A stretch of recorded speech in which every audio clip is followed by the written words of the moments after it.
Hello everyone. இன்னைக்கு நம்ம பார்க்க போகிற கிளாஸ் வந்து synthesis of thyroid hormones. Thyroid hormones பார்த்திங்கன்னா தைராய்டு கிளாண்டில் வந்து சிந்தசிஸ் ஆகும். அண்ட் என்னென்ன டைப்ஸ் இருக்குதுன்னு பார்த்தீங்கன்னா T3 அண்ட் T4. T3னா ட்ரைஅயோடோதைரோனின், T4னா டெட்ராயோடோதைரோனின், இல்லை தைராக்சின். T4 வந்து தைராக்சின் அப்படின்னு கூட சொல்லுவாங்க. அது ரெண்டும் எப்படி சிந்தசிஸ் ஆகுது அப்படிங்கிறத இன்றைக்கி பார்ப்போம். தைராய்டு ஹார்மோன் சிந்தசிஸை பார்த்தோம்னா 4 ப்ராசஸாக பிரிக்கலாம். ஃபர்ஸ்ட் ஒன் பார்த்திங்கன்னா அப்டேக். பிளாஸ்மா அயோடைட் வந்து பிளாஸ்மாவிலேருந்து தைராய்டு செல்ஸ்குள்ளார அப்டேக் ஆகும். அதுக்கு பேர் uptake, first process. Then second one is oxidation. இந்த உள்ளே வந்த அயோடைட் வந்து அயோடினம் அயான்ஸாக மாறும். ஸோ அது வந்து ஆக்சிடேஷன் ஆகும். அது வந்து second process. Then third one is அயோடினம் அயனும் தைரோக்ளோபினில் இருக்க தைரோசின் ரெசிடியூவும் வந்து ஒன்றோட ஒன்று கம்பைன் ஆகி அயோடினேஷன் ஆகும். அதாவது அயோடினம் அயனும் தைரோசினும் வந்து ஒன்றோட ஒன்று மிங்கிள் ஆகும். ஸோ அதுக்கு பேர் தான் அயோடினேஷன். தென் ஃபைனலாக அந்த உருவான எம்ஐடி டிஐடி வந்து கப்ளிங் ஆகும். ஸோ அது வந்து 4வது ப்ராசஸ். ஸோ இந்த 4 ப்ராசஸ் மூலிமா தான் தைராய்டு ஹார்மோன் வந்து சிந்தசிஸ் ஆகுது. இப்போ அதை ஸ்டெப் பை ஸ்டெப் பார்ப்போம். ஃபஸ்ட்டு ஸ்டெப் பார்த்திங்கன்னா அப்டேக். அதாவது பிளாஸ்மாவில் இருக்கிற அயோடைட் வந்து பிளாஸ்மாவில் பொதுவாகவே எலக்ட்ரோலைட்ஸ்லாம் இருக்கும். சோடியம், குளோரைட், கால்சியம், பொட்டாசியம், அந்த மாதிரி அயோடைடும் இருக்கும். அந்த பிளாஸ்மாவில் இருக்க அயோடைடு வந்து தைராய்டு செல்ஸுக்குள்ளார வந்து அப்டேக் ஆகும். ஸோ அதுதான் ஃபஸ்ட்டு ப்ராசஸ்.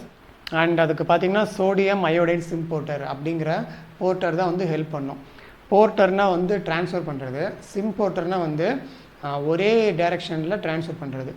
அதாவது சோடியமும் அயோடைடும் வந்து ஒரே டைரெக்ஷனில் வந்து ட்ரான்ஸ்ஃபர் ஆச்சுன்னா அது வந்து சிம்போர்ட்டர். இல்லை சோடியம் உள்ளே போய் அயோடைட் வெளியே வந்துச்சுன்னா அதுக்கு பேர் ஆன்டிபோர்ட்டர். அதாவது ஒரே சைடு போச்சுன்னா அதுக்கு பேர் சிம்போர்ட்டர். இல்லை ஒரு பொருள் வெளியவும் ஒரு பொருள் உள்ளே வந்துச்சுன்னா அதுக்கு பேர் ஆன்டிபோர்ட்டர். ஸோ இங்கே இருக்கிறது வந்து சிம்போர்ட்டர். சோடியம் அயோடைட் ரெண்டுத்தையுமே வந்து அது வந்து லோட் பண்ணிக்கிட்டு செல்ஸுக்குள்ளார போய் விட்டுரும். ஸோ இதுதான் first process, uptake. Next second one is oxidation. அதாவது செல்ஸுக்குள்ளார வந்து அயோடைடு வந்து அயோடினியம் அயான்ஸாக மாறும்.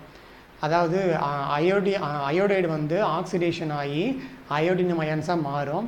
ஸோ அந்த ஆக்சிடேஷன் ஆகிறதுக்கு வந்து 2 பொருள் தேவை. அதில் ஒரு என்சைம் பார்த்திங்கன்னா தைரோபெராக்சிடேஸ், இன்னொரு பொருள் வந்து with the help of hydrogen peroxide. இது 2 மூலியமாகவும் அயோடினியம் அயான்ஸாக வந்து அயோடைடு வந்து கன்வெர்ட் ஆகிடும். இப்போ அந்த தைராய்டு செல்ஸுக்குள்ளார பார்த்திங்கன்னா தைரோக்ளோபுலின் அப்படிங்கிற பொருள் வந்து எப்போவுமே இருக்கும். அதில் பார்த்திங்கன்னா தைரோசின் ரெசிடியூஸ் வந்து இருக்கும். அதாவது தைரோக்ளோபுலினில் தைரோசின் ரெசிடியூஸ் இருக்கும். அந்த தைரோசின் ரெசிடியூஸோட அயோடினியம் அயான்ஸ் வந்து மிங்கிள் ஆகும். அதுக்கு பேர் தான் வந்து அயோடினேஷன். அதாவது ஒரு அயோடினியம் அயான் வந்து தைரோசினோட சேர்ந்துச்சுன்னா மோனோ அயோடோதைரோசின், இல்லை 2 அயோடினியம் அயான் வந்து தைரோசினோட சேர்ந்துச்சுன்னா டை அயோடோதைரோசின். ஸோ இப்போ இந்த எம்ஐடி அண்ட் டிஐடி வந்து ஃபார்ம் ஆகிடுச்சு. இதுக்கு பேர் தான் வந்து அயோடினேஷன்.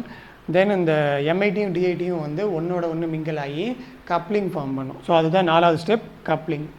அதாவது ஒரு எம்ஐடியும் ஒரு டிஐடியும் சேர்ந்துச்சுன்னா ஒரு மோனோங்கிறது 1, டைங்கிறது 2. ஸோ டோட்டலாக 3 வந்துச்சுன்னா அது வந்து T3, அதாவது ட்ரைஅயோடோதைரோனின். இல்லை ரெண்டுமே வந்து டை அயோடோன்னா 2 + 2 4. ஸோ அது வந்து T4, டெட்ராயோடோதைரோனின் ஆர் தைராக்சின் அப்படின்னு சொல்லுவாங்க. அதாவது எம்ஐடி வந்து 2 சேர்ந்துச்சுன்னா டை அயோடோதைரோனின்னா மாறிடும். ஸோ அதில் வந்து அதில் வந்து எந்த ஒரு ஹார்மோனும் சிந்தசிஸ் ஆகாது. பட் எம்ஐடியும் டிஐடியும் சேர்ந்தால் 3, ஸோ T3. இல்லை 2 டிஐடி சேர்ந்துச்சுன்னா T4. ஸோ ரொம்ப சிம்பிள். ஸோ இந்த மாதிரி உருவான எம்ஐடியும் டிஐடியும் வந்து கப்ளிங் ரியாக்ஷன் ஃபார்ம் பண்ணி ஃபைனலாக வந்து தைராய்டு ஹார்மோனான T3 அண்ட் T4 வந்து சிந்தசிஸ் ஆகும். அண்ட் இந்த T4ஓட சிந்தசிஸ் தான் வந்து ரொம்பவே ப்ரிடாமினன்ட் ஓவர் T3. அண்ட் இந்த ஓவரால் ப்ராசஸை வந்து ஒரு ஹார்மோன் வந்து ஸ்டிமுலேட் பண்ணோம். அதாவது ஹைப்போதலாமஸ்லேருந்து ஒரு ஹார்மோன் மூலியமாக ஸ்டிமுலேட் ஆகி தைராய்டு ஸ்டிமுலேட்டிங் ஹார்மோன், அதாவது TSH அப்படிங்கிற ஹார்மோன் வந்து ஆன்டீரியர் பிட்யூட்ரியிலேருந்து செக்ரேட் ஆகி அது வந்து தைராய்டு கிளாண்டுக்கு வந்து இந்த தைராய்டு ஹார்மோன் செக்ரேஷனை வந்து ஸ்டிமுலேட் பண்ணும். ஸோ இதுதான் வந்து synthesis of thyroid hormones. So இந்த கிளாஸ் உங்களுக்கு புரிஞ்சிருக்கும்னு நினைக்கிறேன். ஒருவேளை இதில் ஏதாவது டவுட் இருந்துச்சுன்னா நீங்கள் கமெண்ட் செக்ஷனில் கேட்கலாம். அண்ட் இதே மாதிரி வீடியோஸ் நீங்கள் பார்க்கணும்னு நினச்சிங்கன்னா நம்ம சேனலை சப்ஸ்கிரைப் பண்ணி பெல் ஐக்கான ஆல் கொடுத்து வச்சுக்கோங்க. ஸோ இதே மாதிரி வீடியோ பார்க்கலாம். And thanks bye from Vasanth.